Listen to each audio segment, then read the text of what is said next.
Okay, my name's Rachel. We've got our second speaker of the evening. This is Dan Cooper.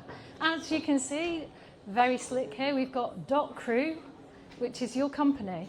And so Dan's going to give us a little insight into his business and his work and a little bit about your career. So I'm going to give you the floor, okay? Fantastic, thank you. Round of applause for Dan. Thank you. So this is me. I started Dot Crew about 4 years ago. Prior to that, I'd spent a long time working in broadcasting, making lots of digital games and apps, and then moved into space, making things for real-world experiences, so museums, visitor attractions and things like that. Started up a company about 4 years ago in Bollington, and we make a wide range of different types of things, some interactive, some sort of large-scale immersive experiences and so on. And I wanted to talk today about a specific one that we made for the World War I Museum in Kansas City in the US, and specifically about sort of our take on this idea of like immersive experiences and how that's becoming a little bit ubiquitous, and actually our focus is more on actually the human storytelling side of things. So that's who we are. We're based up just down the road. We're an entirely sort of remote company. We've got people based around the UK and different countries, up in Spain, one in the US. We're, I'd say, sort of digitally native, intentionally remote, but currently building a small studio space just down the road in Titherington, just to help, because we do a lot of large format things, so having the space just to do lots of big projection testing and stuff like that's really helpful for us. I've got a short video that will give you a bit of a sense of a few of the projects we've delivered over the past 4 years, so I'll just play that through.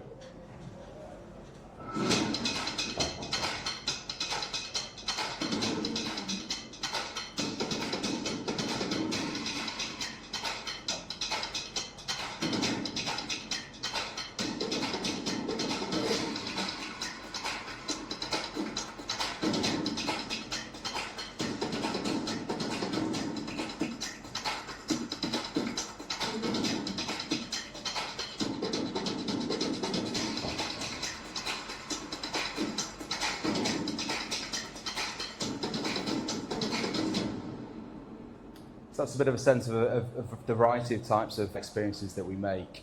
But I wanted to focus specifically on Encounters. So Encounters is a project that we delivered last year for the National World War I Museum. So this is in Kansas City in Missouri in the US. It's the building, the monument's been there over 100 years. It's a fantastic museum experience.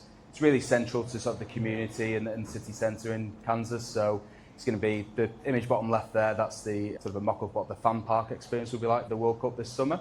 And then, the main museum is kind of sort of built into the hillside there. So it's a great building with tons and tons of history. And a few years ago, they decided to basically remake everything. The previous iteration was done maybe sort of 15, 20 years ago. So this is typically where we get involved at this stage, where there's either a brand new museum or an existing space, and we're asked to come up with some ideas of how we can change that. Sometimes we get very, very sort of prescriptive briefs where they want a very certain thing and they kind of know up front what that needs to be. But our favourite briefs are where there's a lot more wiggle room. So the brief for this one was they wanted to do something that felt immersive, which again is sort of a word that doesn't really mean anything, I think. So the starting point really was they had this room. So this is it's the penultimate part of the visitor experience. It's a slightly odd-shaped museum, but visitors sort of come in at the front, turn right, loop all the way around, and this is the second to last thing they do before they leave. So previously, it was like a big interactive touch table space, a bit of a war room kind of setup. So they knew that they wanted to change it and update this space, and they knew that they had the opportunity to tell a lot of personal stories, but they didn't really know how to do that. What they did have was access to a lot of research about people's personal writings from the First World War. So they've got a fantastic collection of artifacts and memorabilia, but also access to lots of primary sources really. So the project started with a list of like 125 different people and different stories. People who'd written books, poetry, diaries, letters, and what they wanted to do was to turn that into something interesting, but they didn't really know what at this stage. So we kind of took that as our starting point and sort of looked at what we thought the most important creative pillars of that would be to turn this into an interesting visitor experience. So we started to look at kind of what those key criteria would be that we would then feed into our design thinking throughout. So The first thought was around this idea of multiplicity, the idea that, this is the First World War, this is literally the first global event that affected so many people on such a huge scale. So we wanted to find a way within design language, within the space, to get that across within the content. So this feels, when people step into this gallery, like this is a room full of stories. Also, sort of really conscious of this idea of identity being lost during conflict, sort of the idea of like the unknown soldier and masses of young people sort of being pushed out to the front line. I think sort of feels really important. But at the same time, the people who've written these things, letters, diaries, books, it's quite a bold choice to do that, particularly in this era in First World War, and we wanted to be able to reflect their individuality and show the diversity of different types of stories of people who were affected by the conflict. Because this is sort of a spatial design project as well, sort of important for us to think about the environment, and when you think about the natural landscape of war, particularly sort of First World War, this is about the similarity of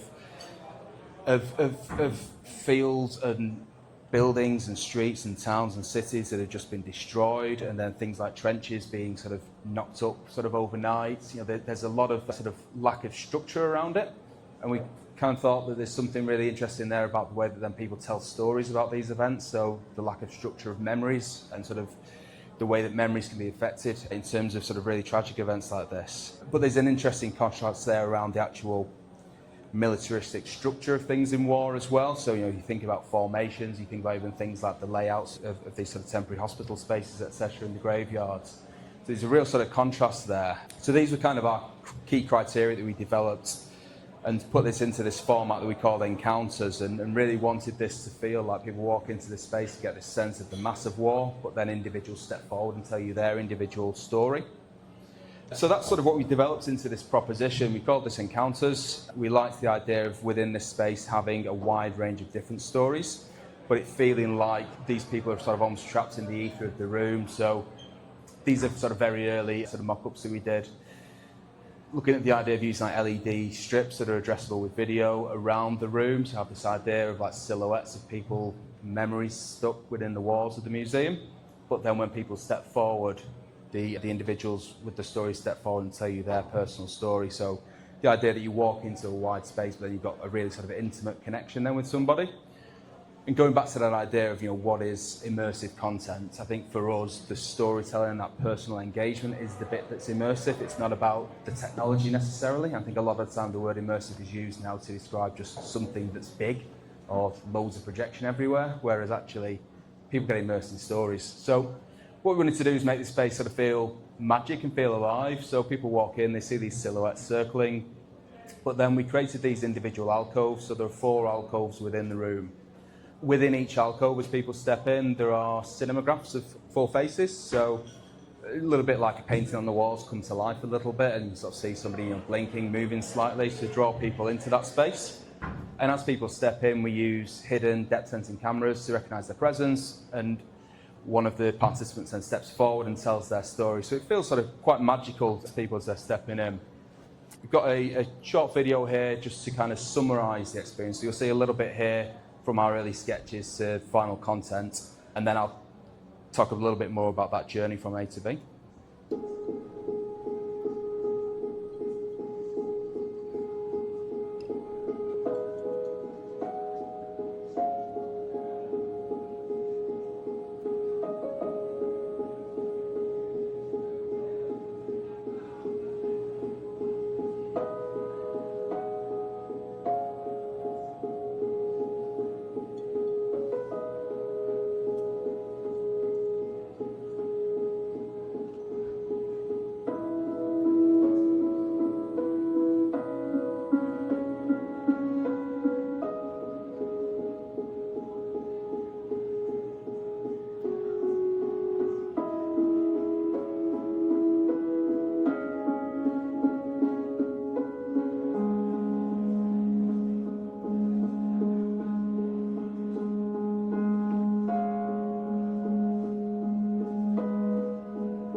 you get a sense there of like the intimacy of the experience and sort of the richness of the visual quality there as you're stepping in and sort of hearing these stories one-to-one with somebody life-size in front of you.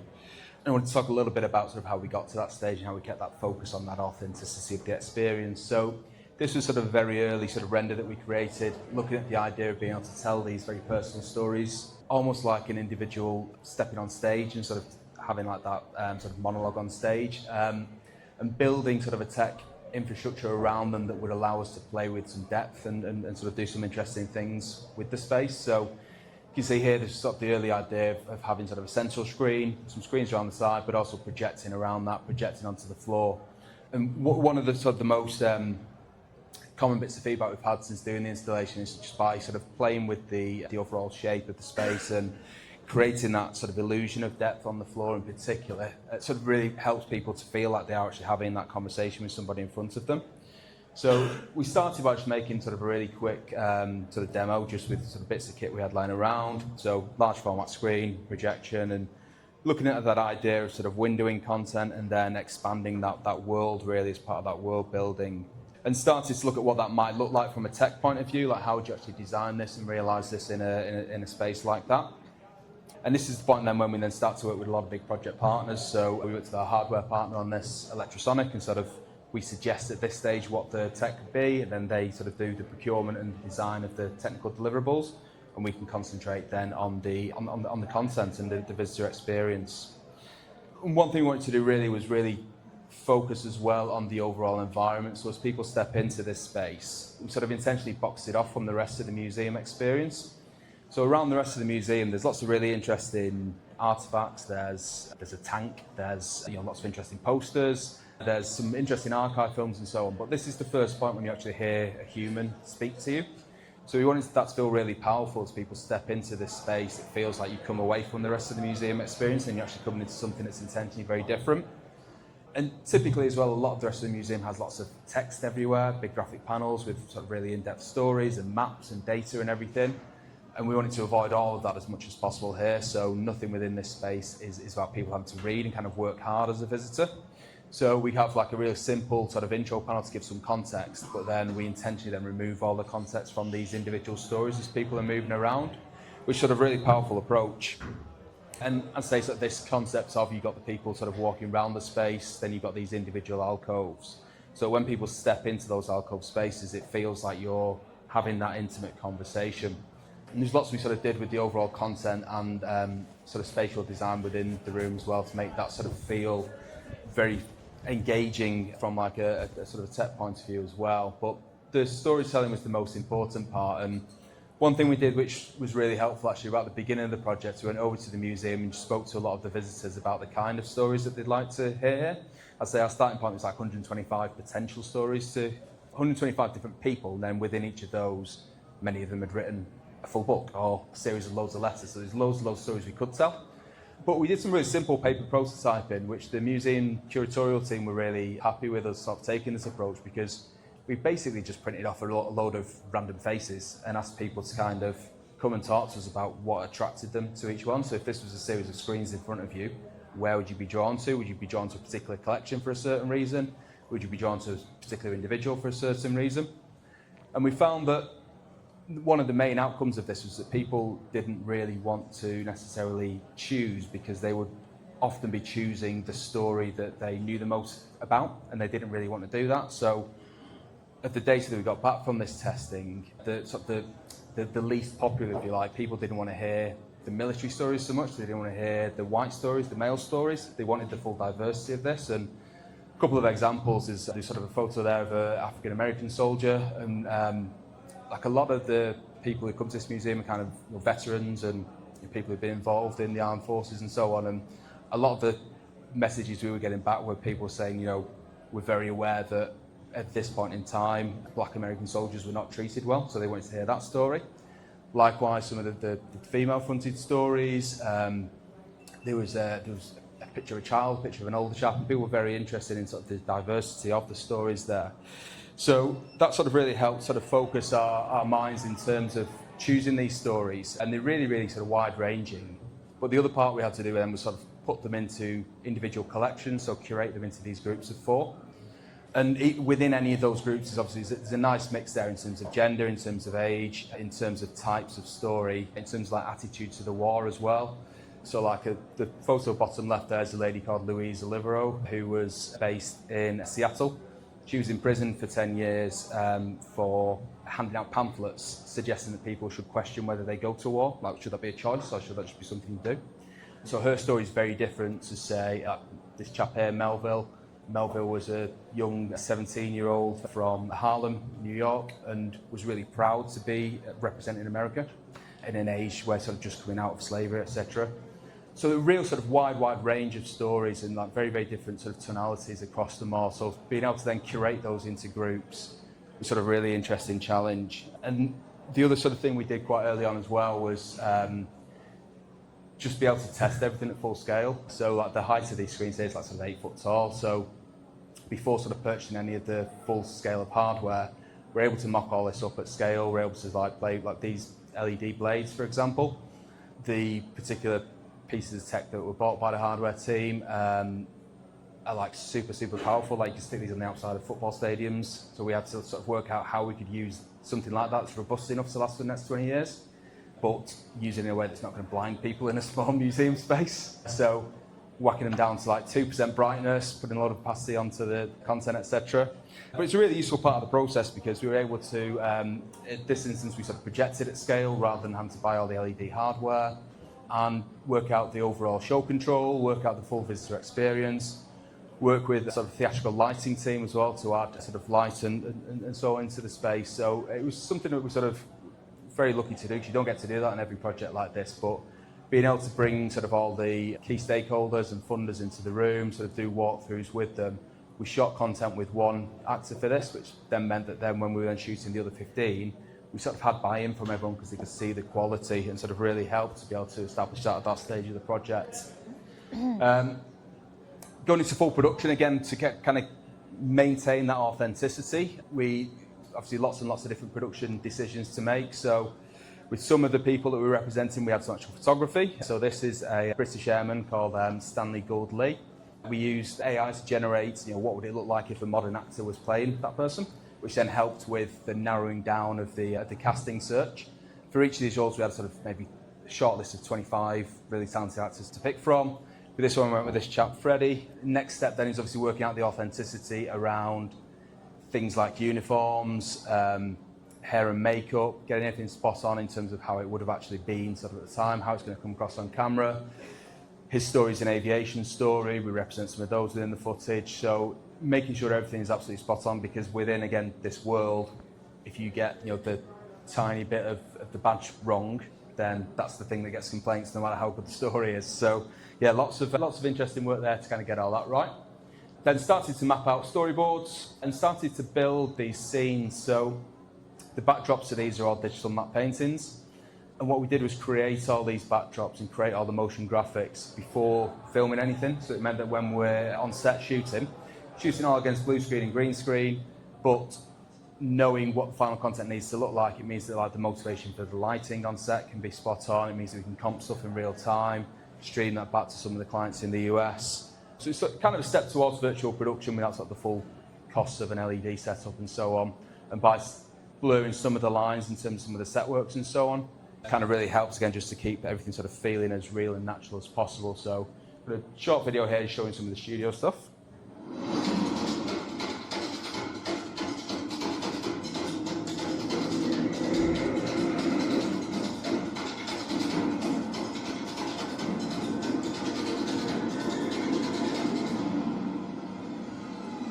So we shot all that in Manchester, Big Shed Studios in Stretford. The tech that we use is quite sort of innovative for this kind of space. So all the LED tech is through a company called Nanolumens. So the top image there is at their workshop in Atlanta. This is kind of an individual, it's called a Nixel, which is about sort of this size, and then we can then use those to build screens of any shape and size. So we sort of spent a bit of time going and testing content on a wide variety of different products to kind of work out, to make sure the museum gets the most bang for the buck, really, from a budget point of view, exactly what they need in terms of pixel pitch. And from like an audio point of view, the image on the left side there is, it was a very cold warehouse in Berlin. in December a couple of years ago. So the speakers at the top there, it's a product called Holoplot. So this is used in the Sphere in Vegas, and what it does is it gives really focused sound. So traditionally in sort of busy public spaces like this, you might use directional audio, which tends to be really squeezed high-end, quite crap sounding sound shells and things like that. What this does is it has the full bandwidth, but you're able to focus it really, really clearly. And the best example that may help me to understand it was going to a cathedral, a dome-shaped cathedral in Berlin, where they use this tech sort of all around the periphery, meaning that wherever you're sat within that cathedral, you can hear everything perfectly. And obviously those got places of worship, that's generally not the case. So we're able to use these to get the vocal content and the dialogue from the individual films across within a sort of composite room where lots of content's being watched at the same time, and combine that then with a sort of an overhead speaker array and a central speaker array that means allowed us to have like a central theme within the space to sort of build that idea of a space and time. But also from the overhead speakers, they're intentionally less focused, so you can get quite a nice sound bleed, so that if you're walking into the space, you can hear over there the sound of the battlefield, you can hear over here a peaceful garden, you can hear a factory over here. So it helps to really sort of move people around and sort of attract people to different spaces. And again, sort of that idea of sort of immersion through those sounds, I think sort of is really interesting. Final video before we finish. So this, again, so just showing that production process. This is one of sort of the lighter stories. So Ethel Nadine was a worker in a munitions factory in Woolwich. So her story is very much about sort of just her day-to-day life, but quite an interesting one to show just in terms of being able to create what a World War I munitions factory would have looked like and felt like at the time. And again, sort of showing that process from early sort of renders through to final content and installation on site.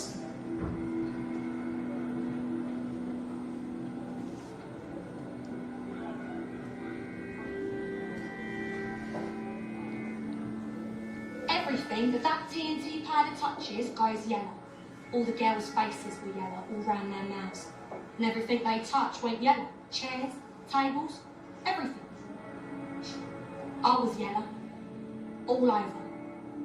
But it wore off. Once you're out of it, it wore off. It was within a couple of weeks, it was gone. But while you were in it, while you were working it, you were yellow. Because it didn't make no difference. I mean, you wash and wash, it didn't make no difference, it didn't come off. Because your whole body was yellow. You were yellow, all over. But it wore off once you're out of it. Sort of got out of the system, I suppose. So you get a sense you've got these sort of 16 really different diverse stories around the space, but all telling very, very different perspectives on the war. And by sort of really focusing back to the idea that the immersion comes through that storytelling, that intimacy of the experience one-to-one with someone on the screen in front of you, feels very much like you're sort of in a theatre and someone standing on stage and talking to you live. So yeah, it's a fantastic project for us to work on and to deliver. We do many sort of really, really varied types of things with different types of museums and visitor attractions, but that's been sort of the biggest for us as a company so far. And yeah, it's great to be able to sort of come and share that at events like this. As I say, based just down the road, and our teams are sort of bespoke for every project and sort of always looking for great talent to work with, from designers, developers, producers, writers. So come and have a chat afterwards, and if you feel like it'd be a nice kind of project to get involved with, then come and get involved. We're available in all the usual places as well. So thank you.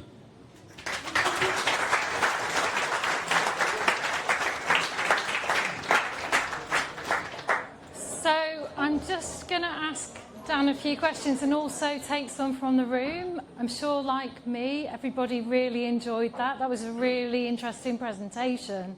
I think what's so nice to see is just how much I think you enjoyed it.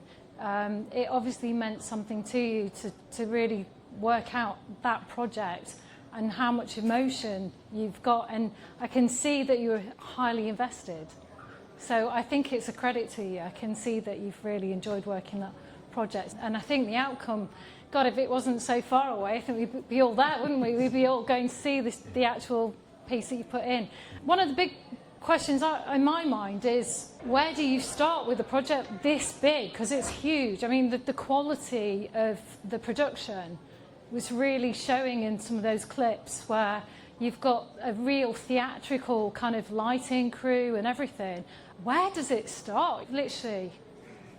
Yes, so for that one, I'd say the brief was very, very open in the first instance, Right. and we were able to kind of work through from our initial ideation through to it being delivered on site in less than 12 months, which was amazing, really, and particularly when you kind of got all those big milestones on the way of being able to do user testing, being able to do mock-ups and so on. So it was quite a lot of stuff in museums tends to take 2 or 3 years to produce, so it's quite nice to have one that had to move so quickly. They had a clear opening date. They wanted to open on Memorial Day in the US last year, so it was nice to have like such a clear deadline that was able to like focus everyone to make decisions quickly. And I think by having such a clear vision of what we wanted to achieve from those very, very early renders, again, it's quite rare that the initial things we put in place pre-concept look anything like the thing that we finally deliver. But in this case, it really did. So I think that was... So you feel this was just how you'd had the vision from the beginning and the way that you could see it coming together? That's great. That's really great. Yeah. And what were the pitfalls? Because we haven't had any of the pitfalls, because there must have been, I'm pretty sure, quite a few, just from my own experiences. And maybe a few difficult characters to deal with and not the ones you were shooting? Yeah, I think being able to refine the storytelling, I think, took a bit of a leap of faith, because each of these stories is maybe 1.5 minutes, 2 minutes, sort of maximum 3 minutes. So you are looking at sort of like excerpts from letters and so on, and things that people have written. So being able to get across really powerful storytelling in such a short period of time is really hard. But we're sort of able to do that and kind of refine that as we went, and kind of get the right confidence of the museum team that we're able to do that in the right way with the right performances as well. Yeah, I mean, when I look at that, to me, I'm quite au fait with a lot of the technology that's being used in there. Not that I've used it, because it's quite specialist. So, for instance, the sound. Yeah. But did you have any obstacles with that? And also, the other question in my mind is, you talked about maybe 10, 20 years, this installation, this immersive experience being there. We all know tech.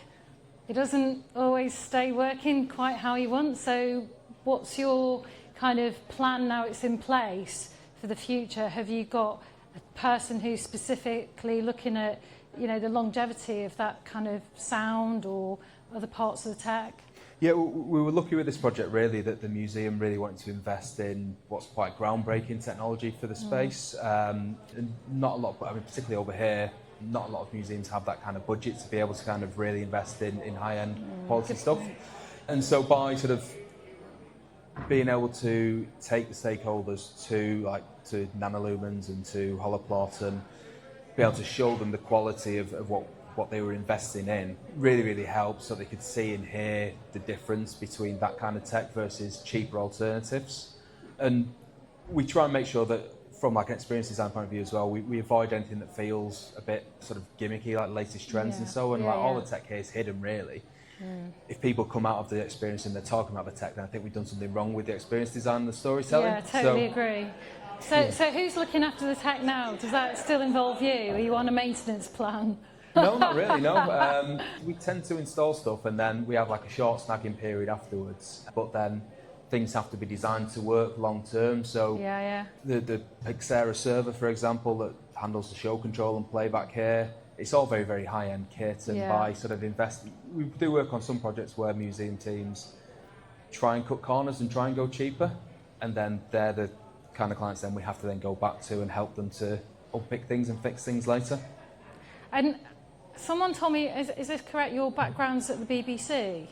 Yeah, I worked for the BBC for a long time, yeah. So I can see some of those processes where they've started to kind of infiltrate into your work, which I think is actually a real credit to the way that you work at the BBC. Yeah, definitely, yeah. When I was at the BBC, I worked for the education department and then for the children's department, and I think everything I've ever worked on has kind of had some degree of purpose, really. It's and brilliant. It's nice to bring that into this work. I could ask you questions all night, but I assume that there are a couple, I'm going to give my mic to you, okay? So I'll start with the chap sat down and then move to you at the back, yeah? Great. That's if I can get to you. Can I just pass this back? Yeah, thank you. So you've got this chap sat here, yeah? Great presentation. So I'm kind of interested in, you've created this immersive experience for one person. How did that work when you've got a lot of visitors? Did they actually respect the space of the person watching? Did they all crowd around and invade it? Is there a natural sort of human thing to disrespect? Yeah, good question. So as part of the user testing, actually, if I just go back to this slide here. So this is sort of during the installation, so it's not finished and not covered and so on. But this thing, there was a stage where we weren't going to have speakers up there, but we found that when we removed that during user testing, people didn't stand in the right place. And so at one stage in the testing, we literally gathered groups together to see how many people felt comfortable standing together. And groups of 5 or 6 can gather quite comfortably under that space. Bear in mind that the screens here are like 8 foot tall. So like, you know, it's a big space to walk into, but it still feels intimate with those groups as well. And it does tend to be a question that clients get quite caught up in as well, sort of because they have such variety in terms of footfall on different days. So we work on another project at the moment, for example, at Ellis Island in New York, and it's one of the busiest museums in the world. They have 4 million visitors a year. I was running a workshop for them yesterday where they were getting really caught up in the idea of, for like a big touch table experience, how many people could use it at any given time. Tend to find people do generally self-organise, and in the same way that if there's a graphic panel on the wall and somebody stood in front of it reading it, you don't tend to get 2 or 3 people trying to nudge them out of the way and take over, right? So people do sort of self-organise, and just because it's a digital thing where it could feel different, people do sort of work it out for themselves. Okay, so the mic needs to go back to... You got it? It's okay. What?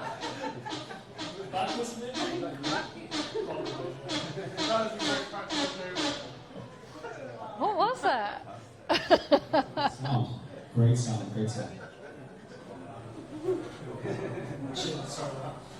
That's a really interesting talk. I'd love to chat to you about afterwards. I was wondering about how much control you had about using this sort of, historical artifacts, and how you sort of balance using them and creating an immersive experience as well. I remember when I went to the Castle Museum in New York, one of the best exhibits I thought was just a rolling screen, which is sort of figures from World War II. And it was sort of a very stark thing to have all the artifacts around it. So I was wondering how you balance that, how you sort of decide that, how much shape you have that. Yeah, good question. Just turn that back on. Is that working? Yeah. So the museum has like a fantastic collection of clothing and of different artifacts, and we sort of started the project thinking that we'd probably use some of their stuff, and then quickly realised that for historical objects like that, for them to travel anywhere, they have to have like a team of people travelling with them. So we very quickly ruled all that out. But we were able to work with sort of specialists over here, because we shot everything over here. So clothing specialists, armoury specialists, having an armourer on set, for example, who could bring replica weapons. Yeah, all those kind of things to make sure we had that accuracy. And really lucky as well, actually, that the head curator at the museum, his background was in the US Air Force, so he had a real quality of knowledge, really, in terms of the detail of exactly how those artifacts should be portrayed on screen, and we were able to get him over for the shoot, so he sort of stayed with us in Manchester for a couple of weeks. We took him to a couple of football matches. We were able to really sort of lean on his expertise. Oh, we're back again. That's fun. Yeah.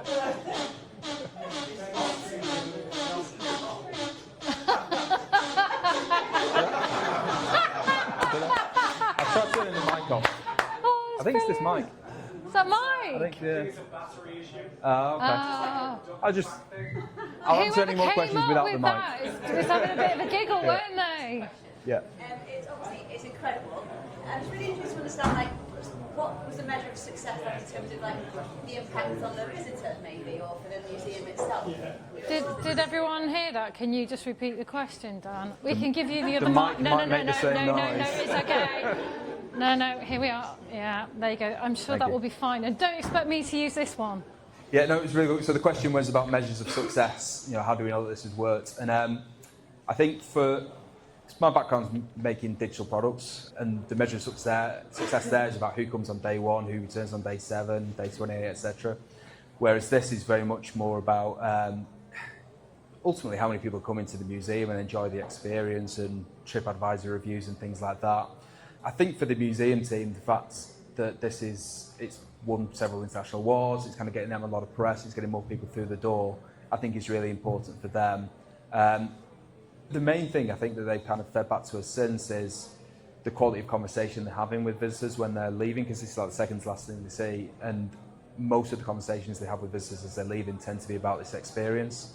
So I think that's for me the most important thing as we were designing it was we wanted people to come in, enjoy a number of these stories, but then leave sort of thinking about their relationship to war, because everyone has some sort of adjacency to conflict.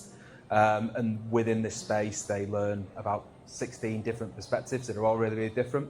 So for me, the fact that people are coming out and talking about how they feel about it emotionally, I think is, for me, is an important measure of success. I think it's so interesting to do at the end, like the old peak end rule in a way, because people do the best stuff at the beginning normally, but at the end it's such a smart idea to reframe the whole experience. I think it's really good. Yeah, I think as well, particularly because there's nothing else with a human voice within the rest of the museum. There's archive films, stuff that are voiceover, but there's nothing where you actually see somebody speaking. So it feels incredibly powerful, and sort of the very last thing they do after they've been in this space is see a sort of an archive film that starts to sort of build the bridges into to World War II. So it's a really nice way to finish that experience. But the World War II Museum is in New Orleans, so they can't go there next without getting on a plane. Oh, we've got one more question. Oh, you were actually waiting. I know you were. Yeah. Let's go for it. Very interesting. You said it was great to work with a client that actually had some budget. You may not be able to answer this question, but I'd be really interested to know what did they spend on the whole thing. And you obviously work with expensive suppliers and partners. Like you've done a ton of work yourself on this. What proportion of that was yours? Because I was just looking at how much it's taking wages. Yeah. I don't know whether you can share anything. Yeah, okay, certainly the overall budget was about $5 million, and obviously our part of that is the experience design and so on.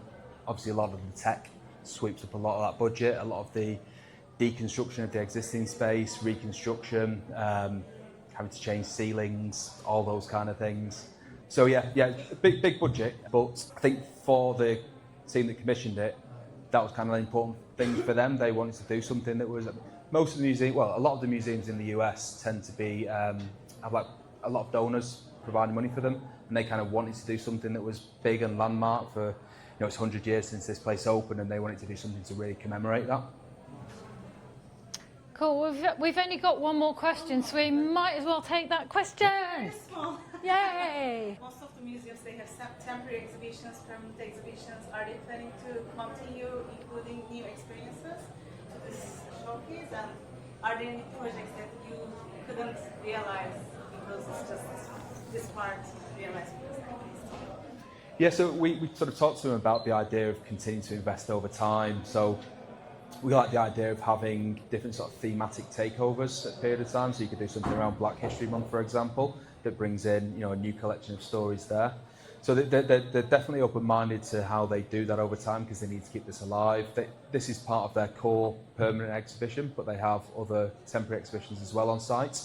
And so like at the moment they've got a temporary exhibition about the history of football relating to war ahead of the World Cup. So think about the idea of Christmas Day football match between the troops and things like that. So they do things like that tie into more seasonal events. And I think they've definitely got the appetite to bring that in here. So this sort of cast of characters could change over time, would be fantastic. Whether they've got the budget to do that or not is another question. Yeah. Right, I think we'll round it up there, but thank you so much. Can we have another round of applause? Thank you.